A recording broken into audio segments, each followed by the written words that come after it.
Hey all, Abhi this side, welcome to Bytes and Throttles.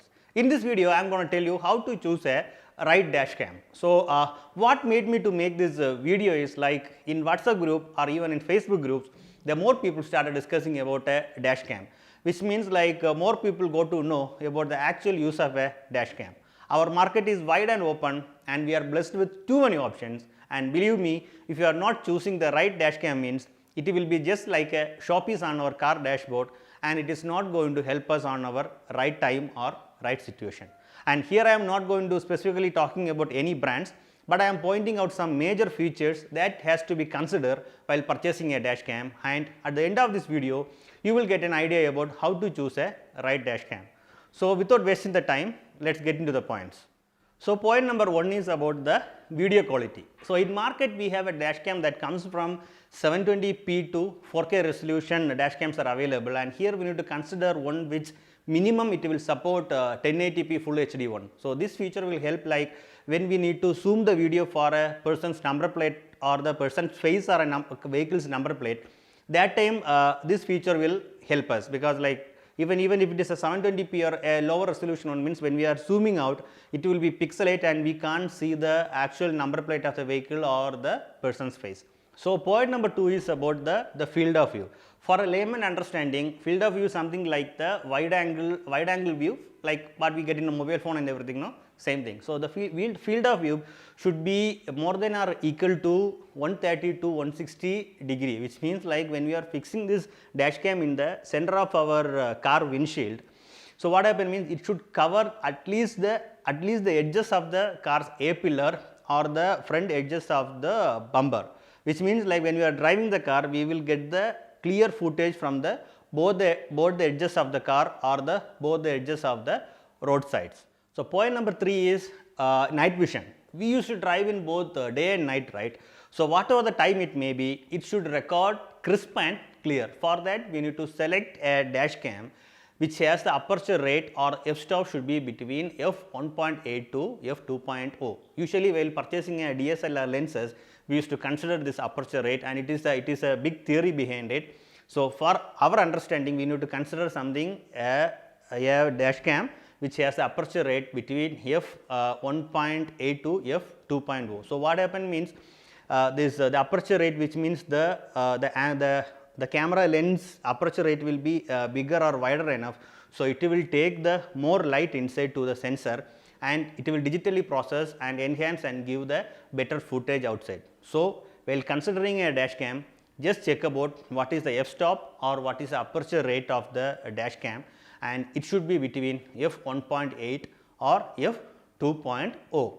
The fourth point is the parking mode. This will go standby when the engine is stand off, but when it detects a vibration such as like someone hit the parked car or trying to break in, the camera will wake up and record for a while.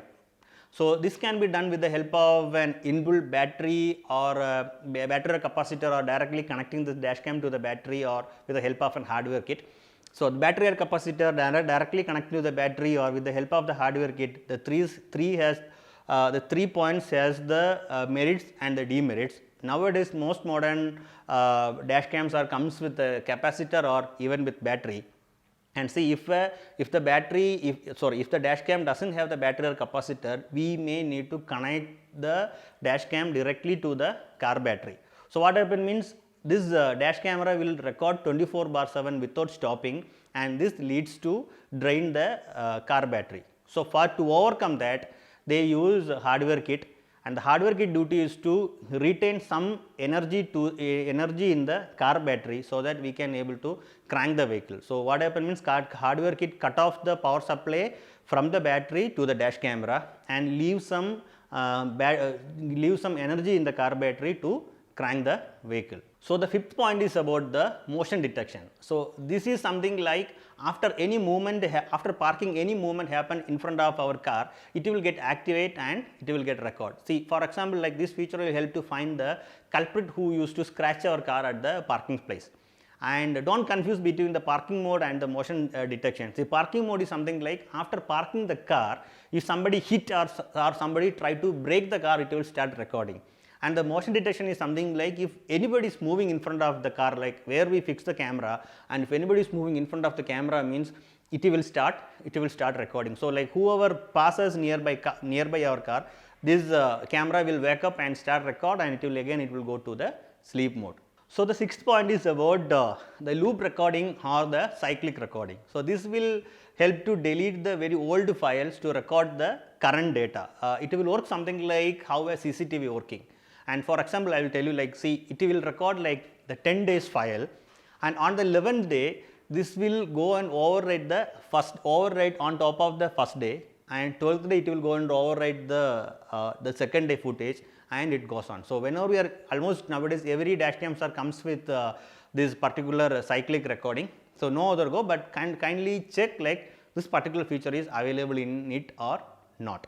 So the seventh point is G sensor. See, while explaining this loop recording, I told it will overwrite the older files, right? But when it comes to this G sensor or gravity sensor, see how it is work means when our car met an accident, right? When our car met an accident or at the time of an impact or something, the particular time's footage will not be deleted or will not be overwritten. It will be locked in the memory card, which means like the loop recording, it used to like overwrite, it will record it, but any footage it recorded at the time of an impact or at the time of an accident something, the particular time's footage will be locked and it will not be deleted or will not be overwritten, so that we can see it or we can share this particular file to the for the legal team or something for the next step. So the eighth point is something about the storage capacity. So it should support 32 GB memory card. See, what happened means 32 GB memory card means it will record something around 6 to 8 hours if we are recording that in a 1080p resolution. And nowadays there are the dash cams which will support up to 128 GB of memory card. No other go, if you are recording in a 4K resolution or something means we can go for 128 GB, but consider like minimum it should support 32 GB's memory card. And the next point is something about the Wi-Fi support. See, practically it's not that much easy to, for each and every time we want to check the dash cam for seeing every footage or something like that. So what is this Wi-Fi support will help means there will be an ad hoc network connection between our phone to the dash cam. So we can view the footage or we can download the footage directly to our mobile phone and without touching the memory card or the dash camera. And plus we want to do any settings changes in the camera, like for example some time adjustments or resolution adjustment or something if you want to do means we don't want to go and work around all the windshield and take the camera out, fixing and everything. That is not practical, it is not that much practical. So that if a Wi-Fi support means everything we can able to manage with the help of a mobile phone and without touching the camera. So the 10th point is about the single channel or dual channel, not ABS, single channel or dual channel dash cam. So a single channel dash cam which record only the one side, or which if you are fixing in the front windshield, it will record only the front side. So the dual channel dash cam is something like it has both the front and the rear camera. So once you fix it means it will record both the front side of the camera as well as the rear side of the camera. It will connect to a single power unit.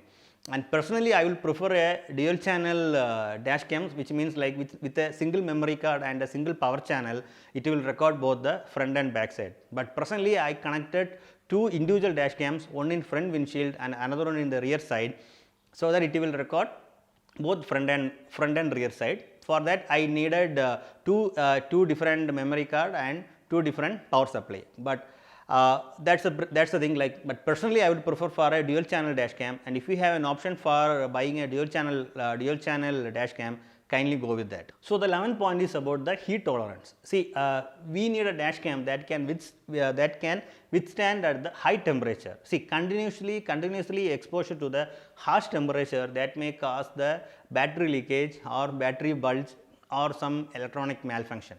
So that is why in some brands they are not fixing the battery or capacitor to that particular dash camera, and after that we will connect that to the connect with the help of a hardware kit or with the help of a battery or something.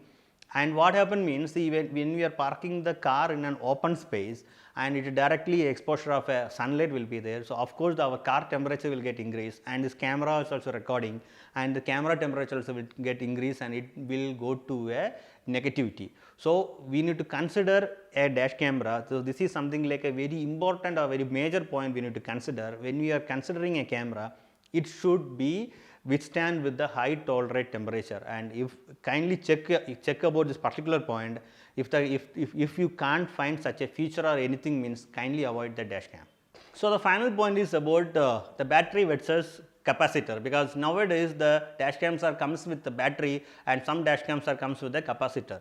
So, the batteries are cheaper and the capacitor is expensive, that is a simple thing, and that is why the budget dash cams are comes with the battery, and the low quality batteries which brings the further problems like swelling, leakage, or in some cases it will completely damage the dash cams. And capacitors are like more reliable due to the fact that they are more heat resistant, unlike the batteries, and they do not pose to risk of overheating or exploding. And if you are going to use the dash camera in a high temperature or extreme temperature area, I would recommend to always to go with the capacitor based dash cam. So, while I am making a video about a dash cam in Malayalam, so I miss this point, and my friend Haris Mohammed point out this, and he said like whenever you are making a video in English or something, try to add this point. So, Haris, I add this point, and thank you for your suggestion. And here is the end of this video, and I hope this video will give you an idea about how to choose a right dash cam. And if you like this video, give me a thumbs up and express your suggestions in the comment box, and feel free to subscribe my channel for such type of content, and share this to your friends and family. See you soon. Bye bye.